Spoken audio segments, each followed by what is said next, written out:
नमस्कार मित्रों, मैं ममता वाजपेयी भोपाल से। मेरी हरी भरी छत पर आपका स्वागत है। लीजिए, मैं फिर हाजिर हूँ नए वीडियो और नई जानकारी के साथ। यदि आप भी मेरी तरह गार्डनर हैं और टेरेस पर सब्जियाँ उगाते हैं या कि फिर अपने किचन गार्डन में ज़मीन में सब्जियाँ उगाते हैं, तो दोनों ही सूरत में कुछ बातें ऐसी हैं जो बरसात में आपको ध्यान रखना चाहिए।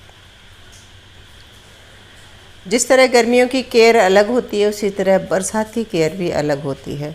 और इसमें सबसे पहली जो नंबर पर केयर में आता है वो पहला केयर ये होती है कि जिस जगह में आपने पौधे लगाए वहाँ कहीं पानी तो नहीं भर रहा। वो कोई क्यारी भी हो सकती है जिसमें ढलान हो और पानी अगर वहाँ रुक रहा है तो वहाँ फसल अच्छी नहीं होगी। फसल के पत्ते पीले पड़ जाएंगे और बेलों की ग्रोथ नहीं होगी।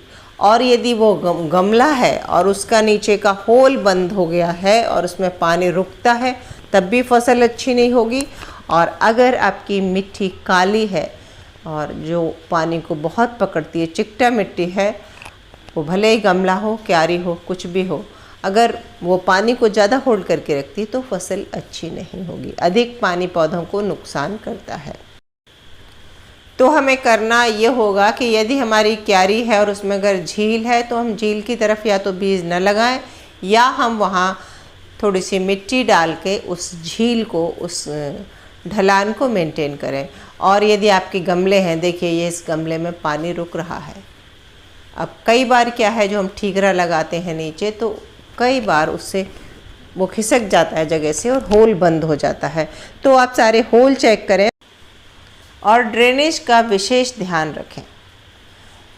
नंबर 2 का जो काम हमें करना है वो है कि जो हमने गर्मियों में गमलों के नीचे ट्रे लगा दी थी, जो कि हम टेरेस गार्डनर अच्छी मात्रा में लगाते हैं, इन्हें अब याद से हटा दें। यदि ये लगी रहीं तो पौधे को ज़्यादा पानी मिलेगा और रूट रॉट हो जाएगा। तीसरा नंबर का काम ये भी कर लें कि सबको ऊपर लिफ्ट करके उठा के रख दें, जैसे कि मैंने ये पैकेट रखे हैं। बात ये भी ड्रेनेज से ही जुड़ी हुई है कि उठाकर इसलिए रखना है कि ताकि नीचे से ड्रेनेज क्लियर हो, पौधे की जड़ों को ऑक्सीजन भी मिलता रहे। नंबर 4 का जो काम है वो ये है कि यदि कोई पौधा आपका डी शेप हो गया है, यदि वो ऑर्नामेंटल है, तो बस कटिंग कर लें। और नंबर 5, उस कटिंग को डेवलप भी कर लें, यानी पौधों की प्रूनिंग कर लें बरसात में। और जो भी प्रून की हुई टहनियाँ हैं उन्हें कटिंग से तैयार कर लें। तो ये नंबर 4, नंबर 5 के काम हो गए। देखिए, मैंने कुछ दिन पहले कटिंग की थी और अच्छे स्प्राउट हैं। तो एक से अनेक पौधे बनाने का ये बहुत आसान तरीका है। तो 6 नंबर का काम और है कि आप जो सेकुलेंट टाइप के पौधे हैं, जैसे कि ये अडेनियम है, जेड प्लांट है, कुछ कैक्टस प्लांट है। सेकुलेंट यानी कि जो अपने तने में पानी स्टोर कर लेते हैं, जिनके या तो कॉडेक्स मोटे होते हैं या इनकी पत्तियां गद्देदार होती हैं। तो जो भी सेकुलेंट्स होते हैं, इन्हें बहुत पानी पसंद नहीं होता और बरसात में रूट रॉट का खतरा रहता है। तो इनकी आप जगह बदल दें और ध्यान रखें कि इनको बहुत पानी न मिले।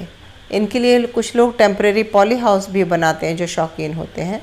और अगर पॉली हाउस नहीं बना पा रहे हैं तो आप ये ध्यान रखें कि इन्हें छत पर खुले में छोड़ें, लेकिन जिन दिनों लगातार कई दिन बारिश हो रही हो, उन दिनों आप थोड़ा हटा दें, उससे इनकी सेहत अच्छी रहेगी। और 7वां काम है कि आप बरसात में फंगीसाइड का सेकुलेंट्स पे ज़रूर स्प्रे करते रहें, ताकि इन केस ज़्यादा पानी लग भी गया है तो फंगस अटैक से बचे रहें। 8वां काम है कि जो बेलें आपने लगाई हैं उनके पत्ते पलटकर देखते रहें। इन दिनों एफिड अटैक्स बहुत होता है और जिसके लिए हम केमिकली तो बहुत सारी दवाइयाँ आती हैं जो आपको दुकान वाले से पूछ के पता चल जाएगी, पर ऑर्गेनिकली आप खट्टे छाछ का स्प्रे कर सकते हैं या लहसुन अदरक मिर्च की चटनी पीसकर वो स्प्रे कर सकते हैं आप। और 9वां काम ये भी है कि बेलों के लिए प्रॉपर नेट का या क्लाइंबर का इंतज़ाम करें, क्योंकि लौकी तोरई की बेलें जिस तरह गर्मी में ज़मीन में फैलाकर हो जाती हैं, बरसात में उस तरह नहीं होती। उनको खुली हवा चाहिए आसपास से, ताकि उन पर फंगस अटैक न हो। 10वां और आखिरी काम ये है कि आप अपने पौधों को ऐसी जगह पर रखें जहाँ फुल सनलाइट मिलती हो, क्योंकि अधिक बरसात हो रही है और ऐसे में मिट्टी बिल्कुल गीली है, तो उसको ऑक्सीजन भी प्रॉपर नहीं मिल पा रही है, तो पौधों की ग्रोथ पे फ़र्क पड़ता है। और बादलों में छुपा हुआ सूरज वैसे ही कम हीट दे पाता है अगर पौधों को धूप नहीं मिलेगी। सब्जियां तो खासकर और ज़्यादातर पौधे, हर पौधे के लिए, जीवन के लिए सूर्य ज़रूरी है। यदि सूर्य पूरा नहीं मिलता तो पौधे अच्छे नहीं रहेंगे। मैं एक बार शॉर्ट में फिर चीज़ें रिपीट करती हूँ ताकि आपको याद रहे कि नंबर 1 पर तो यह है कि हमें ड्रेनेज सिस्टम चेक करना है, सारे ग्रो बैग अपलिफ्ट करके रखना है। देखिए मेरे ये ड्रम रखे हैं, सारे लिफ्ट है, मैंने छत पे कुछ भी टच नहीं किया। इससे 2 फ़ायदे होते हैं, एक तो सीपेज भी नहीं होता, दूसरा पौधे का जो ड्रेनेज होल है वो क्लियर रहता है। और इसके अलावा हमें ये भी करना है कि जो नीचे ट्रे लगी रहती हैं वो हटा दें।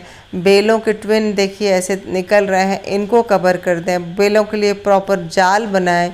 बेलों के पत्ते पलट कर देखते रहें कि कहीं पीले तो नहीं पड़ रहे हैं। पत्ते अगर बहुत पीले पड़ते हैं तो उसका एक बड़ा कारण मॉइस्चर ही होता है। अधिक मॉइस्चर में ग्रोथ नहीं होती। और इसके अलावा पूरे आप रस्सियाँ बांधें, जाल बांधें, और जब जाल बांध रहे हैं तो रस्सी नारियल की हो तो अच्छा है। या आप मेरी तरह जुगाड़ करना चाहते हैं तो कॉटन का चादर आपका कोई पुराना हो, जैसे कि मैंने फाड़ रखा है, वो आप उसको भी यूज़ कर सकते हैं आराम से। तो बस बरसात के कुछ काम हैं ज़रूरी जो आप उम्मीद है कि समझ आ गए होंगे। और वैसे तो आप लोगों को बहुत कुछ पता भी है, पर कुछ लोग नए होते हैं, उन्हें छोटी छोटी बातें नहीं पता होती हैं। और देखिए ये बेलें एक साथ लगाई हुई बेलें अलग अलग लंबाई चौड़ाई पर हैं, अलग अलग इनका आकार है। तो फटाफट आप भी लग जाइए बरसात के कामों से। और एक बार वीडियो पूरा देख लिया है तो बताइए कमेंट करके कि कैसा लगा वीडियो, और क्या आप भी बरसात में ये सब काम करते हैं या सिर्फ मैं ही करती हूँ। आप क्या करते हैं अपने बगीचों में, इस समय क्या लगा रहे हैं, कैसे केयर करते हैं, वो भी मुझे ज़रूर साझा करें। और हाँ, वीडियो अगर ज़रा भी अच्छा लगा हो तो लाइक भी कर लें, शेयर भी कर लें, और सब्सक्राइब तो मुझे कर ही लें। मिलते हैं अगले वीडियो में कुछ नई जानकारी के साथ। तब तक के लिए नमस्कार।